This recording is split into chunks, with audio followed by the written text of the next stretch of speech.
everybody. Welcome to the next episode of Shift M Podcast, where we discuss project management with a specific focus on software engineering, because our audience mostly consists of software engineers, architects, project managers.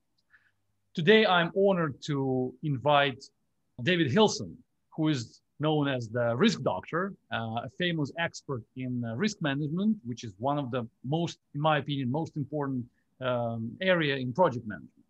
And I would like to ask David to introduce himself right now, say a few words, and then we're going to jump into questions, which I have so many for you today, David. Well, Yegor, thank you very much for inviting me to be part of this podcast. It's a real honor and privilege to be able to share with your many supporters and followers about what I believe is the most important subject of risk management. I personally believe it's the most important thing that we can do in our business, in our projects, and in our personal lives. And I hope my enthusiasm for risk management will communicate to you and to our listeners during this hour. I'm known as the risk doctor, which is a great name because lots of people have heard of the risk doctor, but they don't know that it's me. So I've been involved in risk management for about 35 years. I started in 1985 when I was very much younger. And I'm still involved in risk management because for two reasons. One is that it works. It really helps us to make more successful projects and businesses, to stop worrying so much, to sleep better, to be more successful. But also I'm involved in risk management because it's constantly changing and developing.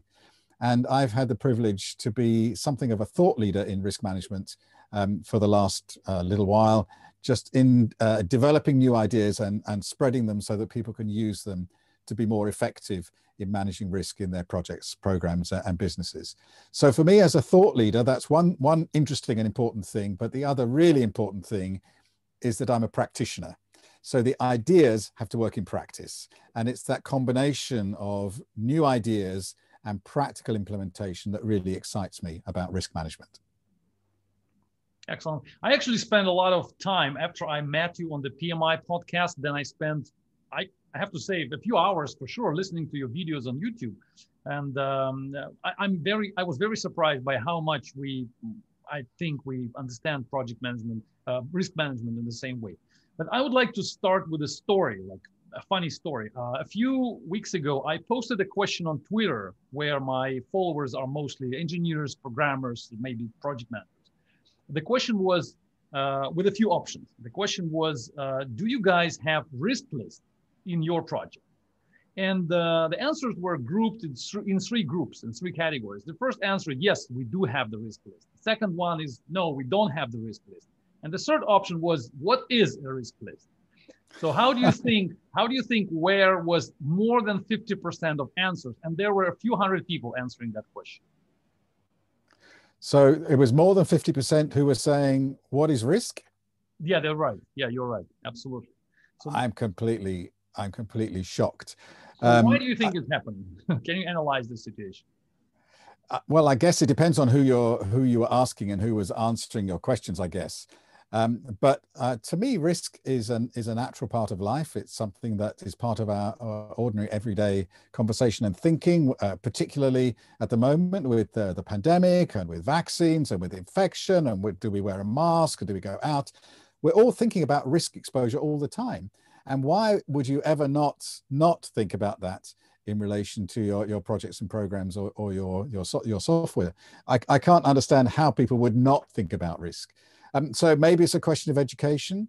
Maybe it's a question of process, that the organizations believe that they're agile and fast moving and they don't have time to think about risk. Maybe it's a bravado, we're professionals and we're engineers and so, we don't have any risk. I think there are lots of different reasons, but all of them I think are wrong. There's no doubt that life is risky and our projects are risky and we ought to address it professionally. Maybe they're just scared of identifying risks, because I've met these situations a few times in my professional life when I was working with software teams. Sometimes when you try to identify the risks, that you show this list to your team or to your managers, then they kind of get negative about that and they ask you to hide this list and not think too much about that. Maybe that's something that's wrong. Sure. It's I guess some people think it makes you look weak. It makes you look unprofessional. It means you don't know what you're doing because we're professional, we shouldn't have risks. And if you have a risk, then clearly you don't know what you're doing. I think that's completely wrong, because if you identify a risk, you can manage it. If you don't identify it, then you can't manage it. And then you're going to be hit by something which is a surprise or a shock, something which you could have seen and which you could have dealt with, but you didn't deal with. And then I would be afraid of my boss's or my client's reaction at that point. If they discovered that there was something that I could have known, that I should have known, that I could have dealt with and I didn't deal with, then I think they have a right to be angry with me. But nobody has a right, or it's not the right response to say, you've identified risks, that's a bad thing. If you see it, you can deal with it. And talking about it, I think, is the best way to get something on the table so that we can agree what necessary actions there are. Maybe people are scared of being punished somehow for saying bad things about the future. But on the other hand, do you think we need to, in a team, do we need to somehow punish project managers who don't identify risks? We should never punish anybody. A punishment is not the right motivation in any kind of setting, whether it's in professionally or personally or nationally in society. We don't want to be punishing people. We want to be encouraging people towards better behavior. So I think you should never be punished for identifying something that could go wrong in the future, if you also identify with it a course of action that you could take.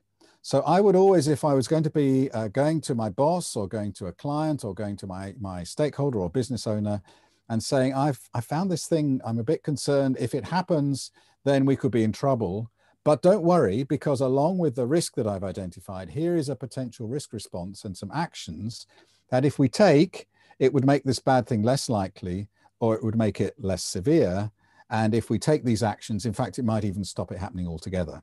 So I think we shouldn't be afraid of being punished if we go with a risk, as long as we go with an action plan at the same time. And how do we encourage project managers for doing that? For example, I'm working in a team of teams. So I have a number of project managers who report to me. And how do I encourage them to do this risk management, risk identification? Because some of them are not doing that, and that's just that. Yes, exactly. I think there's lots of things we can do as leaders, as managers. One is to model it. We need to be doing it ourselves. So at our own level of responsibility in the project or in the business, we should be ourselves identifying risks and communicating about them and responding to them and monitoring them and then reporting our success at the end. So there's that kind of role modeling. I think we need to mandate it. It needs to be part of our procedure and process. It just needs to be normal to identify risks. So of course you're going to identify risks. You're a professional engineer or a professional project manager or project leader. It's just part of what we do. So it's just normal. And then I would also pull it. I would also ask for it. So when you report to me about your progress, don't just tell me what you've done. Tell me, when we look to the future, what can you see that might affect our progress? And what are you going to do about it in future? So I would expect to see it as part of our process, as part of our expectation of a professional engineer or project person, and also to be role modeled by myself as the leader. And amongst those sorts of things, I would also celebrate success. If we identify, a big risk and then we deal with it, well, let's, give somebody a pat on the back, or we'll take them out for a drink, or we'll do something to celebrate their success in managing risk. We're not going to be punishing people for doing it wrong. We're going to be encouraging people for doing it right. And then more people are going to want to be on that train, on that bandwagon that says, it's a good thing. I see that the team leader is thanking people for identifying risks, because a risk identified is a problem avoided. If you don't identify the risk, the danger is that you end up with a problem later down the track that you could have done something about, and that's much worse. Or a missed opportunity. I've heard your video about positive risks, or you're calling them upside risks. Yeah, that's right. So some people think that risks are something completely negative, and when I tell them sometimes that risk is just a line in the spreadsheet. It's not something that you should avoid. It's just a line with a different, like you explained in your video, it's just with a different number in the impact column, and then they become opportunities. that kind of surprises most of the people who I talk to. Yeah, I'm so glad you've mentioned that. I think that's really, really important. And that's another part of the motivation to identify risks. If we understand that there are two flavors of risk, two types of risk, there are bad risks and good risks. There are downside risks and upside risks. There are threats and there are opportunities. And this comes from the very nature of risk, the definition of risk that we have. So my simple definition of risk is just 3 words. I say that risk is uncertainty that matters. Other definitions, if you look in the ISO standard, ISO 31000, risk is the effect of uncertainty on objectives. And objectives are the things that matter. So it's the same thing. If you look at the PMI, the Project Management Institute, a risk is an uncertain event or condition that, if it occurs, has an effect on achievement of project objectives. But there are also in those shorter definitions, if you say risk is uncertainty that matters, that doesn't necessarily mean it's a bad thing. An uncertainty that could harm us, that could waste time and cost extra money and damage performance and reputation, that's an uncertainty that matters, because if it happens, it's bad and we need to do something about it. But what about an uncertainty that, if it were to happen, it would save time and it would save money and would help us to improve performance or deliver more benefits or enhance our reputation? That is also an uncertainty that matters, that we need to know about and identify and try and manage. And so the idea of uncertainty that matters includes bad things and good things. And so does the idea of effective uncertainty on objectives, as the ISO standard says. What kind of effect? Well, a bad effect, but also what about a good effect?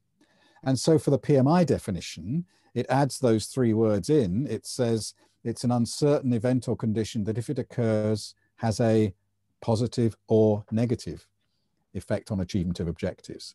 So I think that changes the whole discussion, the whole debate, the whole thinking about risk. If you recognize that there are good risks that can save time, save money, enhance performance, as well as bad risks that could waste time, waste money, and damage performance. And now, when we're identifying in our risk list, we have a list of bad things that might happen that we're going to try and make smaller or stop. But we're also going to have a list of good things that might happen that we're going to try and enhance or capture and make sure that we get the benefits that they're offering us. And then we go to the boss and we say, here's my risk list. Actually, there's 2 parts to it. There's some bad things on my risk list, but don't worry, because this is what we're going to do to stop them or make them smaller. But also, Mr. Boss, here are some things on my risk list which are good, which could help us to work faster, work smarter, work cheaper. And here are my actions to capture them and make sure that we get the benefits. And then that risk list is welcomed, because it's a list of avoidable problems, but also benefits that we could capture, plus the actions to stop the bad things and get the good things. And I think that way, then it takes the fear and the negativity, the worry, out of bringing risks to the boss, because we're also bringing potentially good things at the same time. Oh, that's a very interesting idea. So you're suggesting that, yeah, you just said it. So we show them both sides, and then they understand that we are not just being afraid of something, and we show them the negative. Yeah, we're showing them the both sides. And actually, that leads me to the next question I was wanted to ask you. Do you think that this risk management is suitable for any manager and any team, or maybe we should suggest people to do this stuff only when they deal with managers more or less mature in their project management skill? No, I think risk management is a basic skill. It's the most basic of all the things we can do as human beings, but also as engineers or professionals or managers or business executives. The most important thing you have to do is survive, right? So you get up, you don't poison yourself. You don't go and cut yourself when you're shaving and you bleed to death. You don't cross the road with your eyes closed and you get knocked over. Of course, you're managing risk all the time. It's a basic life skill, and nobody would survive if they couldn't manage their risks. And so I think when we come to our professional environment, in our projects and in our businesses, then the risks are there as well. And it will be stupid of us to go through our projects with our eyes closed and just trying to make the best of it. Of course, we have to have our eyes wide open to see what's in front of us, but also what's coming down the track that could affect us. And I think that applies to small projects, to agile projects, to big mega projects, to complex projects. It applies to small and medium-sized enterprises, to micro businesses, to charities. It applies to sports clubs, to community organizations. It applies to government departments and to nations and to societies. right from the very, very smallest of me and my family up to my nation and the community of nations. We all need to understand the risks that we face and do something about them. So I think it applies to every level of the human society. You know, you mentioned agile just now, and I have to say that in the agile manifesto, which so many people quote these days, especially software engineers, there is not a single word risk in the manifesto. So the manifesto is written without any mentioning about risk management. And that kind of leads to conclusions which people make, the software engineers and managers, that risk management is something which is coming from PMI, like an old school management, waterfall, whatever.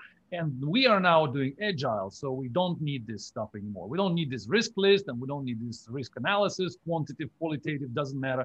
It's just all from the past.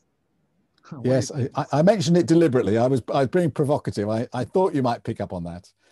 So is it true that agile projects don't have risk? Is that your experience? No, definitely not. No, they have of course risks. Yeah. Of course they have risks. But I think that risk management has a specific role within agile. And it's true that the first version of the manifesto didn't mention risk explicitly.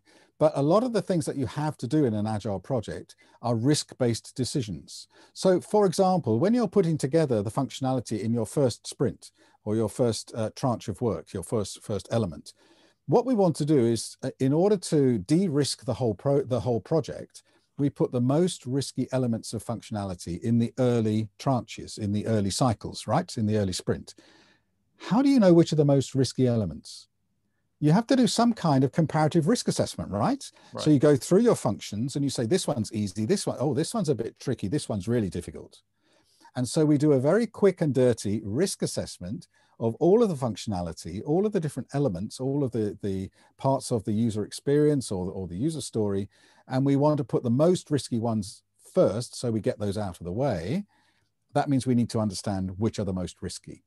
And then we put together a sprint or a tranche or whatever phrase you use, depending on your methodology. We put together an element of work which says that in the next week or the next 2 weeks, we're going to create this functionality. We're going to deliver this part of the work, and then we start work. Of course, you have to manage the risk within that sprint in order to get to the end with the functionality that you promised or that you expected. And so what we have to do is use risk management when we're creating the content of our sprint. And then we have to use risk management when we're running the sprint in order to get to the end. Now, the question is, how do you do risk management in a 5-day sprint or in a 10-day sprint when we've got to have brainstorms and workshops and risk lists and risk reports and maybe do some simulation? That we can't fit all of that in to an agile project where a sprint is only 5 days long, right? So we have to do risk management in an agile way as well. And for me, that's perfectly possible, because I reduce risk management to asking and answering 6 simple questions. And you can ask and answer these questions at lots of different levels of detail. In an agile project, you answer the 6 questions really fast. In a mega project, you take a lot of time and a lot of thought and energy in answering each of the questions. So I think in an agile project, at the beginning of the sprint, you ask yourself these 6 questions. What am I trying to do? What might affect me? Which are the most important ones? What shall I do about it? When I've done that, did it work? And what's next? And then you go back to the beginning. And you can answer those 6 questions in 20 minutes, in 30 minutes, in your initial setup meeting, your stand-up meeting at the beginning of the sprint. You can just say, okay, guys, what have we got to do in this sprint? That's objective setting. What might affect us? Well, that's risk identification. Which are the big ones? That's prioritizing or assessing the risks. What could we do? Response planning. We do it, and did it work? Risk review. And then what's changed? Updates. Or if you're building a base station on the moon, or you're going to Mars, or you're building a big new power plant in a city, then when you say, what are we trying to do? You spend a month on analyzing stakeholder needs and defining objectives and prioritizing them. When you ask the question, what might affect us? You spend 2 weeks in risk workshops with different levels of engineers and doing lots of different techniques. Which are the most important ones? You spend a week or a month building a risk model and analyzing the different risks. It's the same set of questions, but we're asking them either really fast in an agile project or really carefully in a mega project. And so I think risk management does apply within agile. It's just that we do agile risk management and we do it in a much faster way. Yeah. Yeah, you just defined agile risk management. It sounds really nice. I never heard of this before. It's easy. And it's the same, when I'm thinking about personal risk management. So, I want to buy a new car.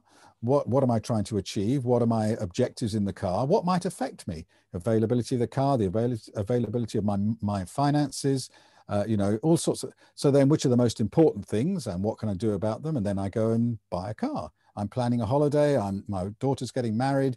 All these things, I can apply the same 6 questions. I just answer them in a different way. So risk management is a very simple process. We apply it at different levels, depending on the level of the risk challenge. So if I'm running a multinational organization like the WHO or the United Nations, then I have different questions, the same questions, but different levels of answer than if I'm saying I want to take my family on a holiday. But risk management is the same. Do you think the agile team has to write it down, the answers, or is it just verbal? The answers. Yeah, that's a difficult one.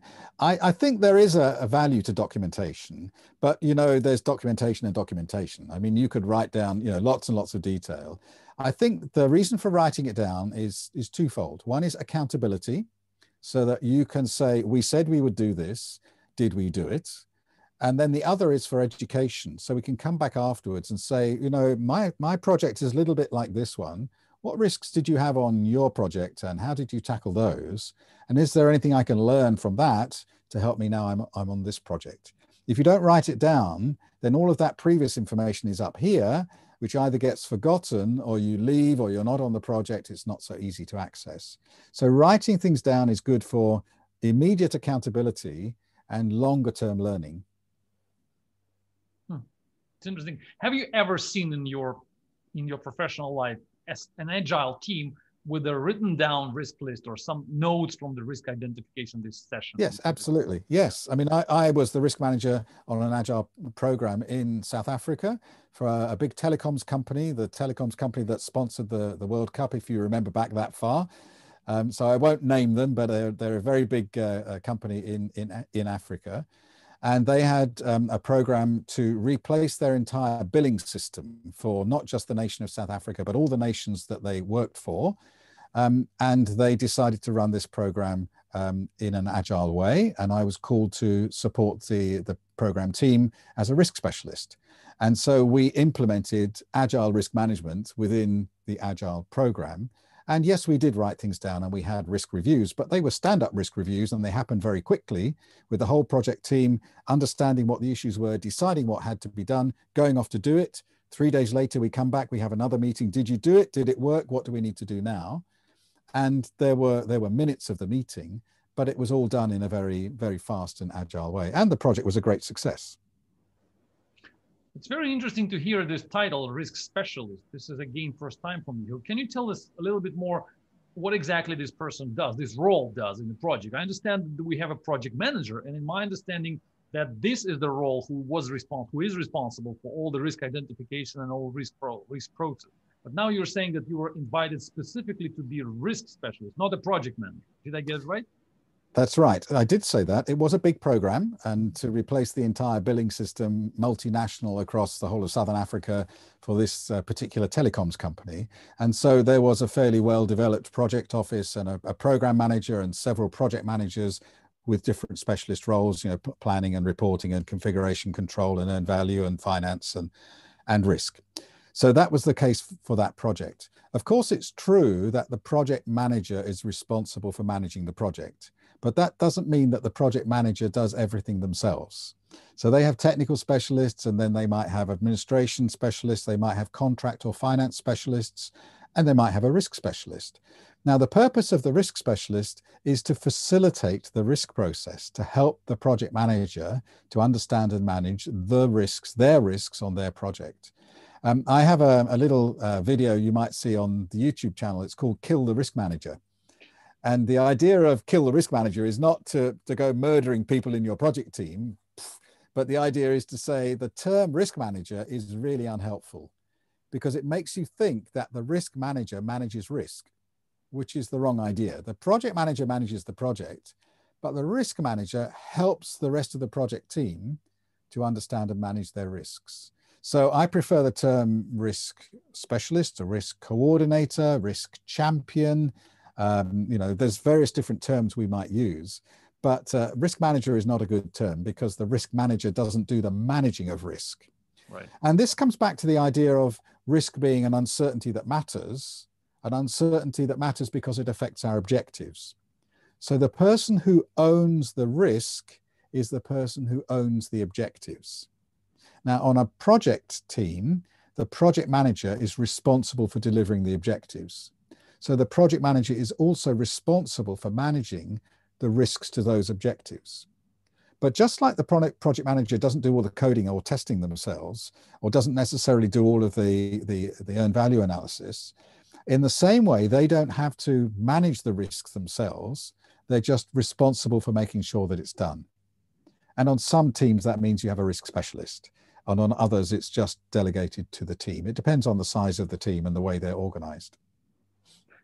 And how exactly you were doing your job? You were talking to people, sitting together with them, building the risks list. What exactly was this specialist, this role was doing?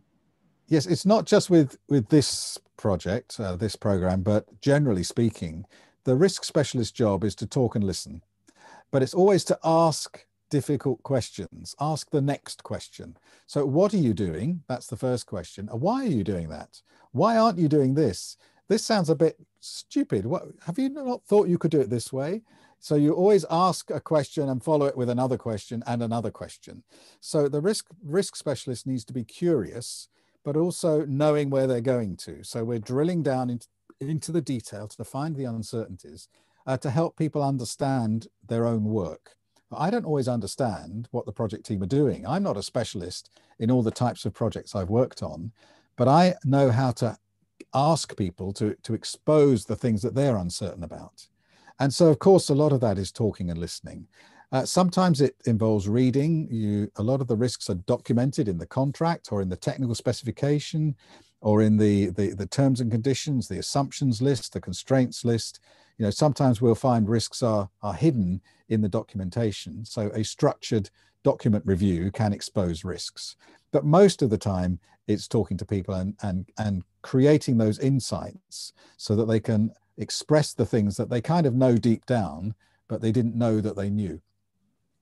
And what was the output of your work? The risk list or instructions to people? No, the output of a risk person's work is a successful project. No, so the risk list is irrelevant. The point of writing something down is so I can tell you about it. So you can read the document and say, oh, is that what you did in that workshop or in that brainstorm? Now I see. But the purpose of a risk list is the outcome of a risk list is understanding. And the outcome of understanding is action. And the outcome of action is success.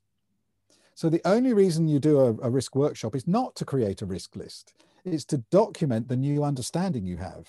The workshop or the brainstorm creates understanding of risks and understanding of what you have to do. I call that awareness and action. Those are the two key outputs, awareness and action. What do I know now that I didn't know before? What must I do now that I wasn't going to do before? Those are the outputs. And we might write it down in a risk list or a risk report, but the real output is not the report or the list. The real output is the awareness and the action. Yeah, I'm just thinking how to measure the output, because the awareness is a good thing, but it's hard to measure. Let's say I want to hire such a risk specialist for some of my projects, then I will be managing the specialist. I think that the project manager is managing the risk risk specialist. And then the question is, how do we measure the effectiveness of the work of this person? Of course, we can say if the project is successful in the end, then yes, everybody was a good player in the team. But down the more incrementally, how can we say that this risk specialist is actually doing his or her job correctly? Exactly. And it is a difficult challenge because we're talking about uncertainty, about things that might or might not happen. So I could identify a risk, the roof could fall down and crush me. And so what I've done is I've closed the door and I've got a big piece of wood against the wall. and I'm protecting against something that is never going to happen. This is a waste of time to have the wood up against the ceiling and have the door shut. It's a stupid thing. It's never going to happen. But I could also say that my computer could fail, and this recording could, cease to be made. So we have a backup for that, and we'll find a different way. So we need to manage the real risks. And the question is, how do you identify what are the real risks and not the kind of phantom risks, the pretend risks that don't really exist? Well, it is a difficult challenge, but when we come to the end of the project and we look back over the project, we do our post-project review or our lessons learned exercise. One of the things we should look at is the risk list. And we should say, did we identify things that really could have happened? And if they were bad things, we stopped them or we made them less bad. Or if they were good things, we captured them and we gained the benefit. So you should find things where you identified it early in the project as a potential bad thing. You identified some actions, you took the actions, and the bad thing didn't happen. And we should be able to track those things through the lifetime of the project.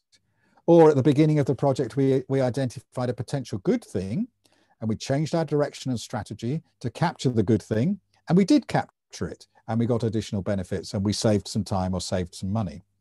So when we come to the end of the project or at some interim lessons learned point, maybe at a gate review or a phase point, what we can do is look back and say, well, did we spot the things that were coming and actually deal with them proactively? And then we'll know that we're doing the right thing. So basically you're suggesting that we can measure the effectiveness of the risk specialist by the amount of opportunities we took and by the amount of risks the threats we missed, right? That's what I would say, yes. So you identify a certain number of threats at the beginning and you can track how those are reduced with time, and you can identify a number of opportunities at the beginning and track how those are captured with time. And that can be quantified in terms of dollars or rubles or euros or pounds. We can have a potential impact, a negative impact for threats which is avoided, and that's cost saved. And we can also value the opportunities, and we can see how that value is captured with time. We could have a contingency pot, which we set aside to deal with threats and opportunities, and we can monitor what's in our contingency fund, and we can see how much of the contingency fund we spent on dealing with threats that we missed, and how much we were able to add back into the contingency fund from opportunities that we captured. So you can measure, there are risk metrics that we can use to actually see if the risk process is working effectively in our projects, yes. What do you think? Is it a hard job to be a risk specialist, or we can train, for example, a programmer who is now writing code, and then we say, do you want to be a risk specialist in this team or in another team? Is it possible to do an easy transition, or a lot of education is required? There's not a lot of education, but I think it's, there are a whole range of different skills. Some of them are technical skills, but more of them, I think, are personal skills. You have to be curious. You have to want to know what's going on. You have to be looking into the detail. Why is this? Why are you doing that? And actually being curious to find out. I think the risk specialist needs to have skills at the high level and the detailed level. So we must always remember the purpose of our project, the objectives, the people we're serving, the stakeholders, the goal of the project, and at the same time be interested in specific parts of the project or people's jobs which could influence that bigger purpose. And so we've got a high level, this is what it's for, and the detail, this is what's going on. And I think the ability to hold those two levels of detail at the same time is a key skill for a risk person. You have to have interpersonal skills, the ability to talk to anybody, to talk to the cleaner or the security guard, to talk to the chief executive or to talk to the customer, to talk to the project manager or to the technical expert, and the ability to gain their confidence and trust, and to learn from them the things that are really concerning them. So there are interpersonal skills which I think are important. Some of those things can be trained, and some of them are built in to the sorts of people we are. So I would be more interested, if you were looking for a risk person to develop within your project team, I would be more interested in the sort of person they are, their kind of personality and character, more than the technical skills. Technical skills are easy to learn. You can learn interview skills and brainstorming skills and facilitation. You can learn about Monte Carlo analysis. You can learn about multi-attribute hierarchy analysis. These are techniques that are easy to learn, or SWOT analysis, all these things.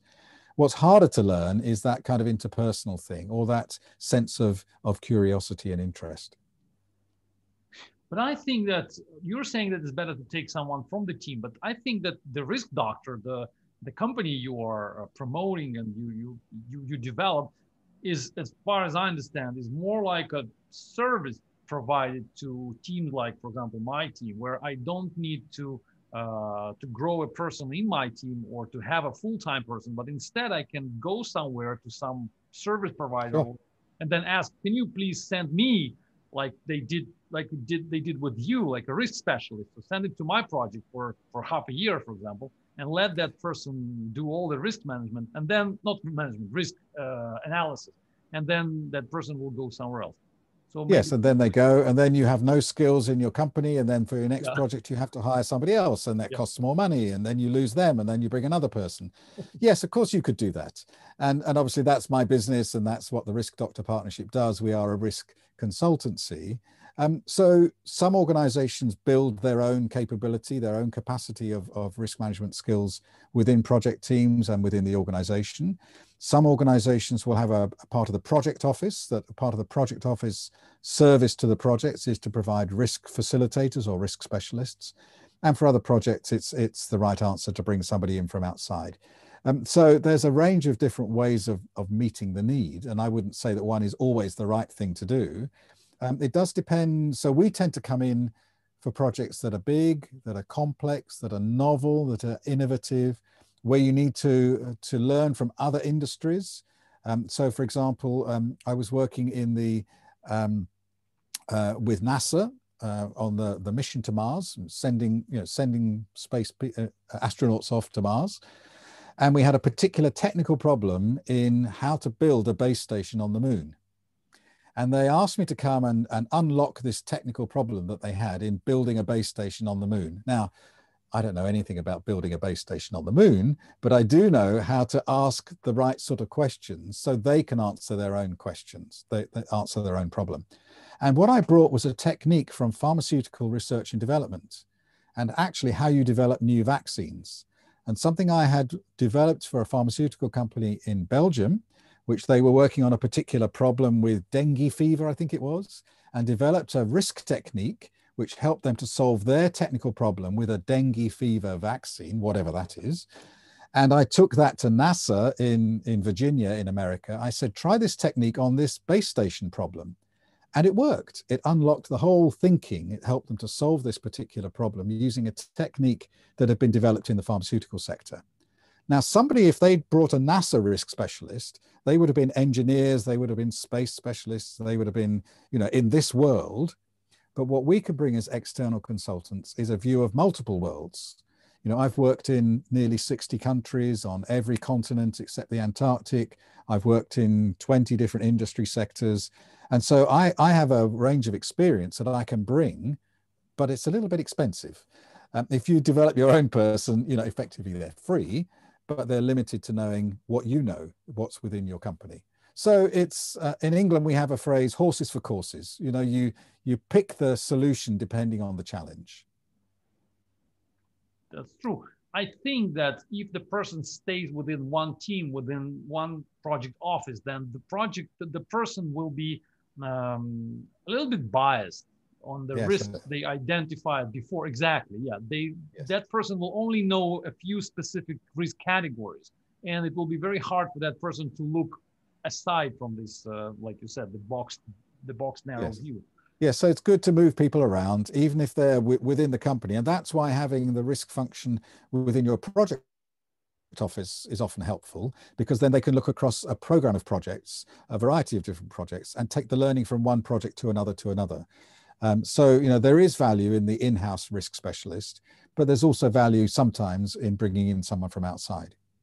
Did you experience in doing this risk specialist job, did you experience sometimes maybe some negativity from the on-site team because you were actually discovering problems for them? And I suspect that not everybody was happy with you doing that. Yes. With this South African billing program, they had a risk specialist on the job, and he was very cross that they employed me, because he felt that it was showing that they didn't trust him to do the job well. I wanted to help him. I wanted to make him look good and serve him and support him and say, you're the risk manager, you're the corporate risk manager. I'm just some guy from outside who's helping, but I'm helping you. But he saw it as a competition. And so he didn't help me very much. And that created some difficulties within the team. And what we ended up having to do was to draw a line between a boundary for my risk work and his risk work. And then we communicated carefully across the boundary. So yeah, there was that kind of feeling threatened by an outside person coming in. And a lot of that is how, as the external consultant, how you present yourself. If you come in and you say, I'm the genius and I come in, to rescue your project, you don't know what you're doing, move over, let me do it for you. Of course, you don't win people. Whereas if you come more humbly as a servant of the project to support them, then we need to work together. It's their project, they're their objectives, it's their risks. I'm just helping them find them and manage them more effectively. So I think, yeah, you can threaten people if you don't handle it well. And what about the possible negativity between risk managers, you and your colleague who was on site, and people who were actually doing the job? Because in my understanding, when the risk specialists, risk managers start to identify risk, they somehow discover problems which people sometimes or very often try to hide. So they may feel like you are a threat. So it's better to get rid of you instead of getting rid of risks. Yes. Yes. Again, that depends on how you present your purpose. That the idea, the purpose for identifying risks is to deal with them. So most often you'll find the team members, they know there's something wrong. They know there's something they're worried about that keeps them awake at night, or they're desperately hoping it doesn't go wrong on their project. And the reason they don't want to uncover it is because they don't know what to do about it. And so they hide it, hoping it won't happen. And what we want to do as risk specialists is come in and say, look, let's uncover it so that we can look at it, so we can see it and then deal with it. So analysis has to turn into action. And if all we're doing is exposing potential problems and saying, oh, that's nasty, oh, I hope that doesn't happen, and then we go, well, good luck with that, that doesn't help anybody. Whereas if we expose a potential problem and say, oh yeah, I've seen one of these before, why don't we try this, this, and this? And then that will protect you. That will make sure either it will never happen or it won't be so bad. And we give them practical ideas, and then they're grateful to you for giving them an action plan that will make their life easier, that will stop them worrying about these things because we've exposed them and dealt with them. So I think if you come with that attitude of trying to help people make their lives easier, to help them get to their goals in the best possible way, then eventually they will welcome you. There's always some suspicion, you're right. But the other thing is, if we remember to include opportunities and upside risks, and we say, as part of this process, if you work with me, we're going to find things that will help you work faster, smarter, cheaper. Would you like that? Of course I would. I want to save time. I want to save money. Please make my life easier. Okay, you engage with this risk process. We might find some problems where we have to kind of do this, but we might find some really good things, some nuggets of gold, which will help us to get to the goal more easily. And then, people engage on that basis. I like the word eventually you said here. So initially, I think there is definitely a resentment from the team coming to these people trying to identify risk. I'm just thinking about my teams and how can I apply your advice to my practical work. And it seems that I should be prepared for initial resentment. This is the right word, which will be coming from the team, right?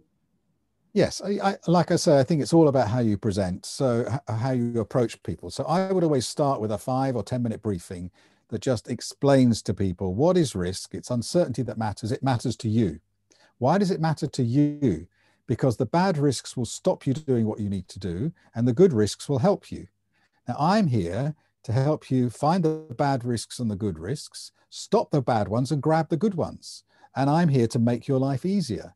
And we've got some simple techniques. We're going to hold a workshop. We're going to write a few things down. We're going to go through some steps. But after a week, you're going to feel better. By the end of the project, you're going to be celebrating success that wasn't possible without what we're going to do together. And so in a 5 minute simple introduction to risk management, why are we here? What are we offering you? you immediately set the ground for something which is much more collaborative, which is much more positive. If you come in and say, oh, you're not doing a good job here, and I'm going to find out why, and I'm going to tell the world about it, of course, they won't cooperate. Yeah, that's true. And let me move a little bit aside from the track of thoughts we have here. In the PMI books, in the training for the PMI, I read for the PMP exam, I've read many times that they claim that for all the failures, the project manager is responsible for. So if something goes wrong with the project, no matter what it is, maybe a coronavirus epidemic situation, including that, the project manager is responsible, because if the project fails because of this situation, then it means that the project manager didn't manage to identify the risk properly, and so on and so forth. So do you agree with that? Well, I'm a PMI fellow, and I did my PMP in the year 2000. And I remember that there are several kind of key answers. One of the answers is the project manager is responsible. So if you don't know if that's one of the options, then you always tick the project manager is responsible. And another key answer is communicate with the project team. It doesn't matter what you do, you have to communicate with the project team. And there's key answers like that. And so yes, the project manager is always responsible in PMI's view. You have to recognize this is the Project Management Institute. And so the Project Management Institute will say that the project manager is important, or that the project manager is responsible. I'm also a fellow of the Institute of Risk Management, and the Institute of Risk Management says the risk manager is important and the risk manager is responsible. So the Institute promotes its own area. And I say that as a PMI fellow, you know, I support PMI and I promote PMI and other associations. I'm a fellow of the UK Association for Project Management as well. So I'm not just a PMI person. But to the point, is it true that the project manager is responsible? Well, yes, but the but is around delegation and leadership. So as we talked about a little bit earlier on, of course, the project manager is responsible and accountable for delivering the objectives of the project. And if the project fails, the project manager has to step up and take that responsibility. But it's never one person's responsibility. We always, you know, a project is always delivered by a team, always.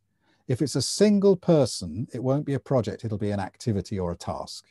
So project management is about getting multiple resources, people together in order to work together on a shared task. So there will always be other people involved, and somebody has to be the leader. And that means when the successes come, it means you get the pat on the back, but it means when the failures come, you get stood up and you get told off. Now, the telling off should always include the lessons learned. What are we going to learn from this failure? Failure is a very strong word. I wrote a book called The Failure Files a little while ago. And the idea is to say that failure is completely natural. It's part of the learning and growing process. In fact, failure is a positive thing if we embrace it and use it in the right way. It's a learning experience. And if we punish people for failure, then that's the wrong response. What we need to do is to find out what happened and make sure it never happens again. So yes, the project manager is accountable and responsible, but that doesn't necessarily mean, you know, they get punished. And I think we need to address that in a different way. Yeah, I think I agree here. But my next concern is that if we go to the project manager and who is not doing the risk management right now, then this project manager can always have an excuse that something happened which is outside of my control. And I hear it very often. Like very often people tell you, like, we are doing our job right, but there was something else which happened outside of my control. So I'm not accountable. So leave me alone. And when you come to this person and say, from now on, your responsibility is to actually think about risks, think about uncertainties. And now you're accountable for everything, for all possible negative and positive situations around your project. Then they may get a little bit resistant and say, no, they may not like this idea because they become accountable for so many things. And they will not be able to have an excuse in the future for coronavirus, for example. Yes. Well, first of all, risk management is part of professional project management. So we should always expect a professional project manager to do some level of risk management. And even if it's taking those 6 questions and answering them in 20 minutes every Monday morning, there needs to be some approach to understanding and managing risk on the project. Otherwise, they're not doing proper professional project management. And as I said earlier, you can do that at a number of different levels. So that's the first thing. I would expect everybody to be looking at risk on their project if they're claiming to be a professional project manager. How they do that could vary. But the other thing is, it's never true to say there's nothing I can do. Never. You can always do something about every risk, including the risks that are outside your control. So the risks that you control, of course, you should be applying your resources to the high priority, high risk elements. You should be managing your people well to make sure that people don't get sick or stressed, to make sure that people are communicating, to make sure that information is flowing amongst the team. All those kinds of things, of course, you should be doing that and managing the risks that are within your control. But for risks that are outside your control, of course, you can do something. You know, it's going to rain. That's not in your control. If you want to go for a walk, it could rain. What are you going to do? You put on a coat, you put on a hat, you take an umbrella. You're doing something to respond to an uncertainty that is outside your control. What you're doing is protecting yourself. There's a saying, you know, there's no such thing as bad weather, only inappropriate clothing. So for you in Moscow, it's really, really cold. You don't go outside in shorts and a t-shirt. You go outside in the fur hat and the big thick coat and the gloves. So you're appropriately managing the risk of catching a chill for something that you can't control. So the same is true for project management. There are things that are outside our control, but if we see them, we can protect ourselves, we can prepare ourselves. So a supplier may change their price, or a key component may not be available, or a competitor may enter the market with a different strategy, or somebody may go sick on my project. All these things are outside of my control, but I can be prepared for them in advance. I can have contingency plans. I can have backup plans. I can have alternative options so that if the thing happens, this is what I'm going to do. If it rains, I have my umbrella. I put the umbrella up. If I think it might snow, I already wear the hat and the gloves. So we're doing things in advance to protect ourselves from the things that are outside of our control. So it is never true to say there was nothing I could do. You always have a contingency plan. You always have a contingency budget. You always have backup options. And if you don't, then you're not being a professional project manager, in my opinion. That's a bit strong, isn't it? I bet you're glad I'm not your boss. Well, actually, it's not really strong for me. I'm totally support this. I'm just thinking how we can apply these ideas to situations, to teams, which are not doing this at all. Remember my first question, how we started, the real story. The majority of people in the industry, we're talking about small and mid-sized projects, not NASA projects, but sure. People don't really know what is risk list. So nobody tells them what is risk management. They're just sitting right now in front of YouTube, watching all this and thinking, well, we go tomorrow to the office. So what should I do? How do I start? And I'm thinking that in most cases, they will fail initially. So they will definitely have problems in the beginning when they started. And one of the problems which I would like to address right now, potentially for these new people, is that they may start doing this risk management. They may start bothering people with the questions. Let's call it, you know, what's going to happen. They will approach people who they never asked these questions before. So it's going to be a surprise for programmers sitting and doing something. And then they show up and say, you know what, I was listening to the podcast yesterday. So now we're going to do risk management. So tell me about the risk. They may tell them something, but they will expect some return to like some benefit from that. So, okay, I tell you about this risk. It's funny. It's interesting. And then what happens next? So how do we return something back to the team so the team know what was that about and what's the value for the team? Yeah. Well, and this is where, and I think I mentioned this earlier, turning analysis into action. So what I would say if I was the project manager is if you tell me of something that you are worried about, which could affect the success of the project, I promise you that we will do something about it. If you tell me about something you're excited about that could help us deliver the project better, I promise you we will do something about it. Now, doing something doesn't mean I give you $1 million and I give you a promotion and, you know, it becomes the most important thing. Doing something might mean we just will think about that and be prepared. Or it might mean there's a whole range of different actions that are possible. But I think if we're asking people to expose their concerns to us, their worries, there has to be something for them. The point of this is to make their life easier. The point of this is so they'll have fewer problems, so they'll have more benefits, so they will get to the project at the end with less trouble and with, you know, with more success. And so that's what the promise is. That's what risk management offers.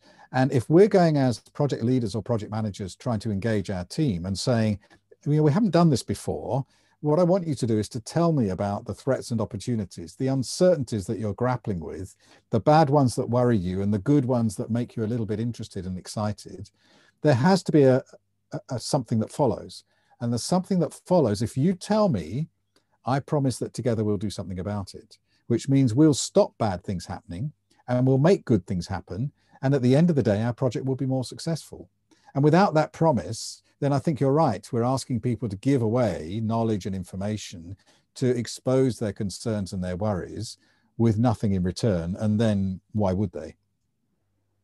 Yeah, and maybe we should be careful with the promises, because if we approach them with a strong promise that now you tell me all the worries you have and all the concerns, and then I promise you that something will be done, then maybe in the next few weeks we cut back to them and they say, so did you do something with this and that? Nothing. Not because we didn't try, but because, you know, situation, we need time and so on and so forth. So the team may get frustrated, may get... Yes, so we have to work together with the team when we say something will be done. So the risk process has objective setting, identification, assessment, and then response planning. And in response planning, you know, we're going to do something, we should involve the team together. So you told me about this potential problem. You obviously understand it. What do you think we should do? Oh, well, I think what we should do is delay this activity until this one's happened. Or I think we need to get some help from outside the project with this specialist skill. Or I think whatever they think, we need to develop together, because ownership is really important. That idea, not risk ownership, but just kind of identifying with the problem and with the solution. And if you engage people in developing the solution together, then they'll be more inclined to own what's going on and to see it as part of their project rather than something that's imposed from outside. So you tell me what your worry is, your concern, then together within the team, we'll work together to agree an action plan that's appropriate, that's affordable, that's actionable, that we can do something about, and then we'll do it. And do you think the risk list should be published and available for all members of the team? Yes, I do. I think if it's our project, we need to know what we're up against. Information is power. And to know what the risks are and the associated actions. The top risks, they should be prioritized, the ones that are most likely and have the biggest impact that we're really concerned about. These are the ones we're focused on, and we want everybody to know this is why we're going in this direction. This is why we're prioritizing these particular tasks or this part of the project. This is why we're spending money on researching this particular area, so we all understand. And I think otherwise, if you hide information, then you get rumors, you get all sorts of half stories about what's going on. I think there's nothing to be afraid of with risk. It's part of the information describing the project. We're all in this together. The whole project team wants the project to succeed, and the risk list is part of the story. It's part of the progress report. This is where we stand. We've spent this much money. We've spent this much time. We've created this functionality, and this is what we're facing in the future. Here are our threats and our opportunities. And together we've got this much money and time left. We've got this much functionality to create, and we've got to overcome these risks. So together we understand what the challenge is, and then we can engage and get there. It seems to me like a risk welcoming culture, I would put it this way. And to move to that culture from the position where we are now, most of the team, it may take time, don't you think? Yes. Developing, maturing a culture or reshaping, reforming culture does take time. The academic research says maybe 2 years to change a culture in an organization. I think in a project team, it might be quicker because we're a smaller team, we're more focused, we work together on a day-to-day basis. So the whole organization might take 2 years to move slowly along, but a project team, we can develop the culture perhaps more quickly. But it is a challenge. We're trying to change the way people think. And so I've done some work recently on defining the risk mindset, the way of thinking about risk that shapes the right risk culture. So things like recognizing that risk is completely natural. Now, there's risk outside there in the big wide world. We talked about weather. We talked about, COVID, the pandemic. There's all sorts of areas of uncertainty. It's quite natural. It's quite normal. There's nothing to be afraid of. Some of the risk is good. Not all risk is bad. And risk affects the things that matter. And so we need to do something about it. And the basic mindset that says risk is nothing to fear. Risk is just part of life. And if we understand it, we can do something about it. Some risks we can directly tackle, and others we have to just prepare for and protect ourselves. But there's never nothing we can do. There's always something we can do. So let's do it. And if we do it, it makes our lives easier. Once you get that way of thinking, then it develops that culture that says, well, if this is going to make my life easier, of course I want to do it. Why would I not identify and manage risks if it helps me achieve my goals, my personal goals, my project goals, my business and life goals? Of course, I'm going to want to know the things that could affect me, which are the big ones, and what I'm going to do about it. And so this process, this very simple risk management process, helps us in all aspects of life, projects, programs, business, and so on. Why wouldn't you do it? But it starts with the way of thinking. Yeah, makes a lot of sense. So let me finish with the last question, because we're running for an hour or more. Yeah, it was an interesting conversation, actually, because I've enjoyed it. So you're coming from a real practical experience with a large organization. We are more in a smaller groups and smaller software groups, where, as I told you before, most people don't know anything about risk management. What kind of books, what books exactly, maybe what software, maybe what website you would recommend our listeners to read in order to understand the problem better and to learn more about it? Okay, well, first, let me say I don't only come from that big organizational background. So a lot of the things that I've done are with small projects, with charities, with religious groups, with churches, with groups of village elders in Africa, very micro projects, as well as I've mentioned NASA and those other things because they're nice to mention. Everybody knows about them. So all of the things I've talked about work on micro projects as much as they work on mega projects. So this is not a big project, small project thing. It would sound a little bit selfish to point people to my YouTube channel, wouldn't it? No. First of let all, me mention it. There's show notes, so definitely I will give the link to everybody. Okay, so one word, Risk Doctor Video, the Risk Doctor Video YouTube channel. There's a playlist called 100 Risk Questions. And it's 100 videos. Each one is about 5 minutes, maybe 5 to 7 minutes long. It addresses all sorts of different questions about risk management, starting with the most basic. So the first 10 videos are the basics. What is risk? Why does risk management matter? How do you manage risk? The very basic, simple things. And then the next 20 videos are about the process. How do you identify risk? How do you assess them? Is quantitative analysis important? What response options are available? How do you choose a good one? So the first set of questions of videos in the question playlist are really basic. And you can start with those. If you know nothing, start at number 1. If you've got a little bit of detail, start at number 11. If you're an expert, you start at number 70, and then you do the last 20 or 30, which are really interesting about artificial intelligence and about risk and religion and about gender, women and men, and how we think differently about risk. Now, there's some really interesting stuff down the back end of the 100 risk questions. But the basics, the sort of videos 1 to 20, are a good place to start. I would look at what PMI says about risk. I think the PMI PMBOK guide risk chapter has a good summary of a risk process and some good tools and techniques. But I think there's, in terms of books, again, I've written 12 books. Some of them are very simple, some are more complex. But I think nowadays I would start with a video. And the YouTube channel that I have has lots of great stuff, and that would be a good place to start. The last question, do you recommend people to get the PMP certificate? The PMP certificate? Yeah. Well, who are people?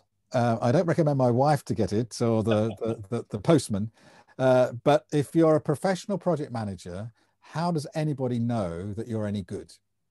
what certification can you have that will demonstrate that you have a recognized standard of of project management? There are several project management certifications available. PMI is the biggest global project management organization in the world, and the PMP is the most recognized project management certification. So I would say if you're a professional project manager, then you have the project management professional certification, the PMP. It kind of goes with the territory. But you need to recognize it's a certification, so it certifies you as being able to do something. You have to be able to do that thing first, and then you're certified. So gaining the PMP certification doesn't give you anything. It just tells people what you've already got. And so if you've got it, if you are a professional, then get the badge and tell other people. I would recommend it. All right. Thank you very much. That's a really nice recommendation. Thanks for attending the Shift M podcast. It was really interesting and important for us. And I hope maybe I will see you sometime later again. Thanks. Let's do this again. I've enjoyed it. Thanks very much, Yegor. Appreciate that. Bye-bye.